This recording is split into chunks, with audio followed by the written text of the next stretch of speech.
Le mur d'Adrien, c'est la plus célèbre frontière de l'Empire romain. Situé dans le nord de l'Angleterre, tout près de la frontière avec l'Écosse, il traverse l'île de Grande-Bretagne d'est en ouest, de la mer du Nord à la mer d'Irlande. Symbole absolu de la conquête romaine, ultime frontière de l'Empire, il déroule ses vestiges au milieu des landes balayées par les vents. Aujourd'hui royaume des moutons, la région était, dans l'Antiquité, peuplée de soldats.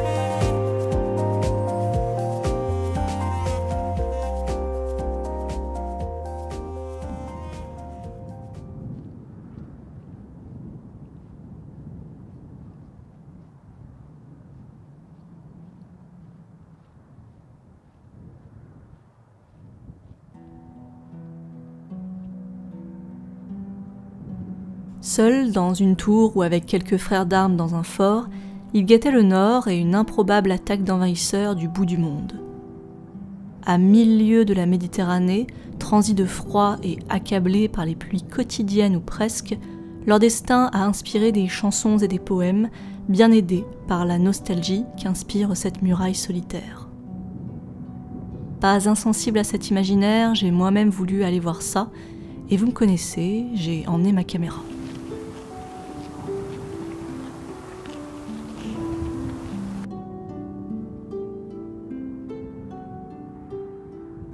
Le sud de la Grande-Bretagne, que les Romains nomment Britannia, a été conquis au 1er siècle après Jésus-Christ.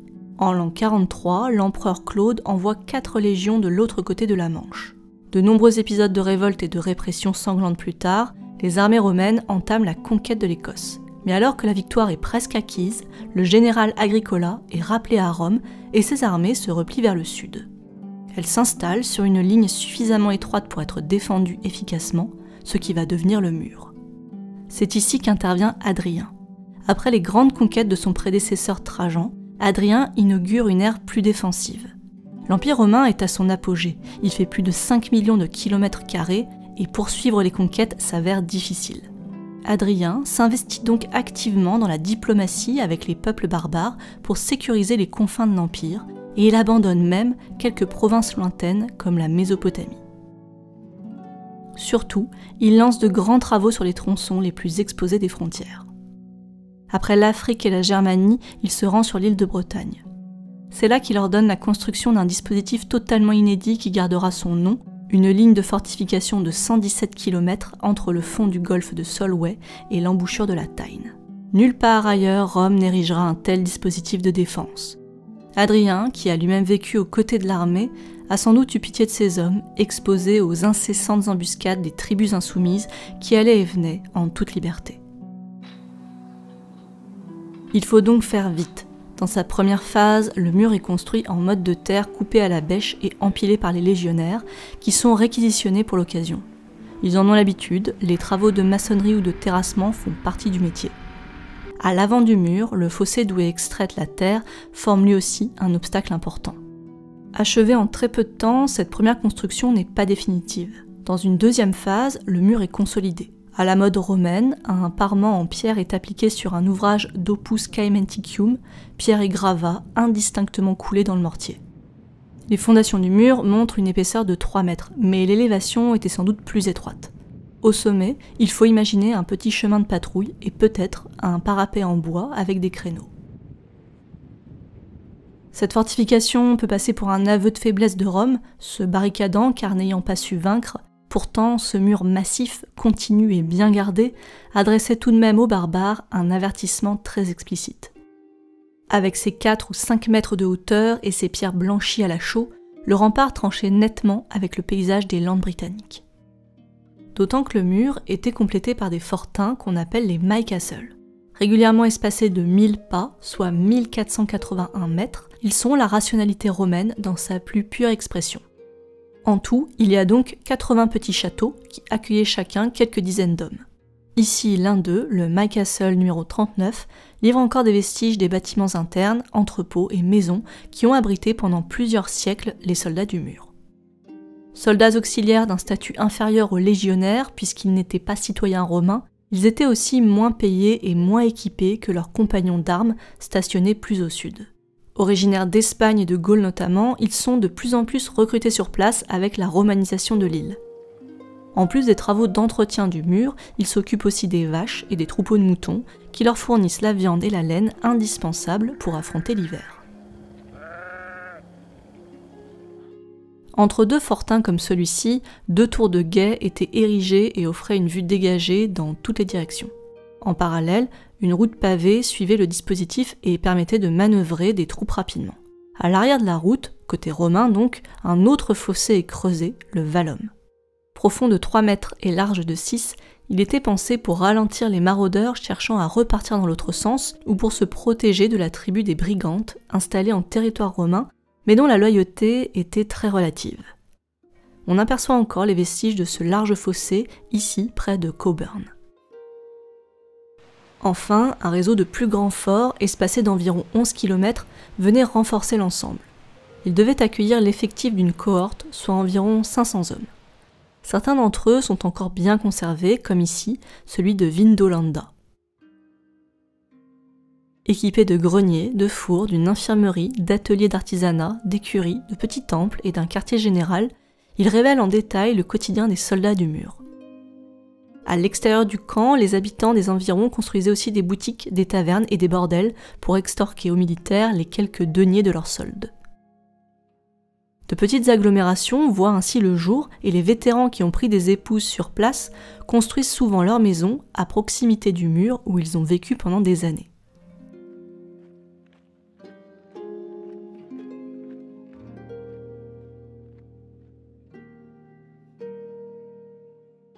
À Haustead, le fort est directement collé au mur, au sommet d'une colline. Il offre une vue imprenable sur la lande au nord. Les archéologues y ont mis au jour de vastes écuries, indispensables pour intervenir rapidement en cas d'attaque sur le mur. Les latrines, remarquablement conservées, sont installées à l'angle sud-est du camp, à l'écart des logements.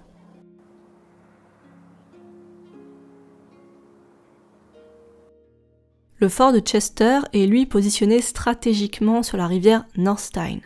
La porte est ouvrait directement sur un pont de pierre contrôlant encore une fois les circulations.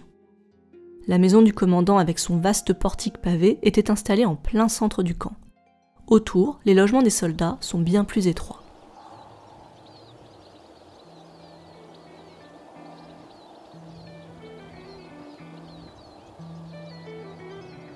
Avec son rempart continu, ses garnisons et ses forteresses, le mur d'Adrien était un dispositif de défense exceptionnel au sens propre.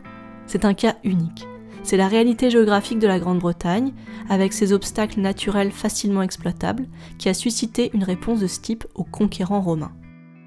Ailleurs, les provinces frontalières de l'Empire sont dotées en légions, mais elles ne sont pas fortifiées à ce point-là.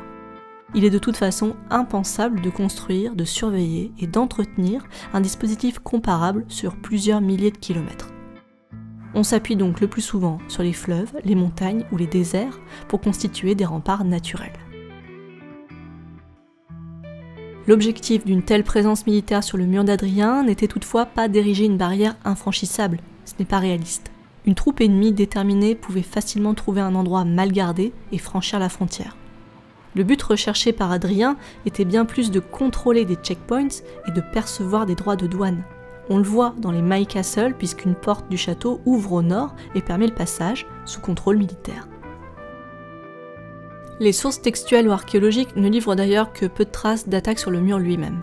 On voit au contraire se diffuser les objets romains parmi les peuples frontaliers au nord.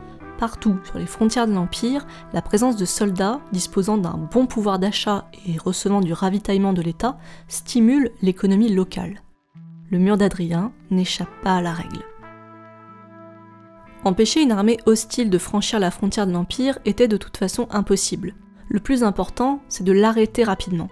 Des feux allumés sur les tours disposées le long de la route d'Eboracum, aujourd'hui la ville d'York, permettait d'appeler en renfort la 6e Légion qui était stationnée une centaine de kilomètres plus au sud. Le meilleur atout pour la défense de l'Empire reste finalement d'entretenir un réseau routier en bon état. Pour Rome, la frontière c'est avant tout la route. C'est pour cette raison qu'on l'appelait limes. Le terme qui a donné notre limite est souvent utilisé pour désigner tout le système de fortification, mais en réalité, il désigne à l'origine le chemin qui borde un champ et qui fait office de démarcation sur le cadastre. Dans le vocabulaire militaire, le limes, c'est la route des patrouilles, qui symbolise aussi la frontière entre le monde barbare et civilisé.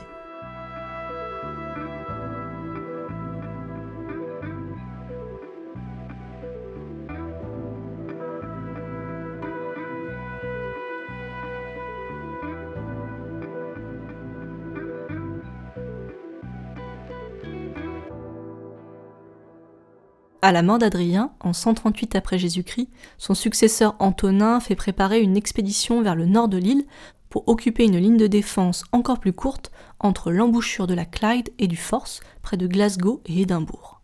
Un nouveau mur est donc bâti en terre et bois en 142, c'est le mur d'Antonin. Mais trop proche des Highlands écossais, cette nouvelle frontière expose l'armée romaine aux attaques incessantes des tribus locales. 12 ans seulement après sa construction, le nouveau rempart est abandonné, l'armée se replie, retour sur le mur d'Adrien. Les siècles suivants sont marqués par les révoltes et les guerres civiles, et Britannia n'est plus une priorité pour Rome. Toutefois, l'Empire s'accroche. Les empereurs et généraux qui se rendent sur le mur d'Adrien constatent qu'il tombe en lambeaux et lancent à plusieurs reprises des travaux de rénovation. Septime Sévère en 208, Constance Chlore en 296 et enfin Théodose en 368. Mais cette restauration du mur est la dernière. En 410, l'empereur Honorius décide purement et simplement d'abandonner l'île de Bretagne. Les Visigoths viennent de piller Rome et les légions bretonnes sont rappelées sur le continent.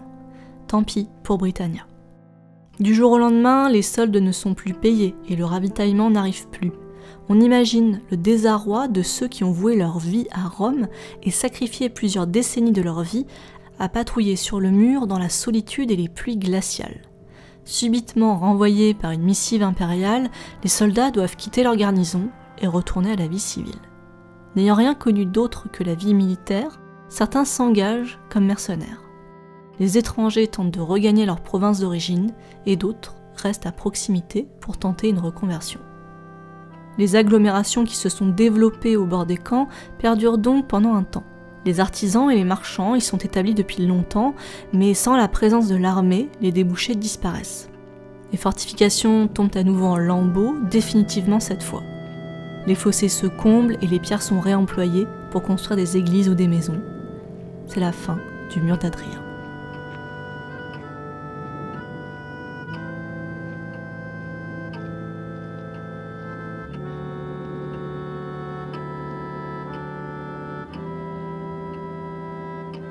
S'ils ont plié bagages il y a 1600 ans, les Romains ont tout de même laissé un peu de Méditerranée dans le paysage. Au pied du mur, au milieu des vaches Galloway avec leur épaisse toison, pousse aujourd'hui un érable sycomore. Veilleur solitaire, perdu loin du continent, il est comme un souvenir de cette antique présence.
Faites chier la vache!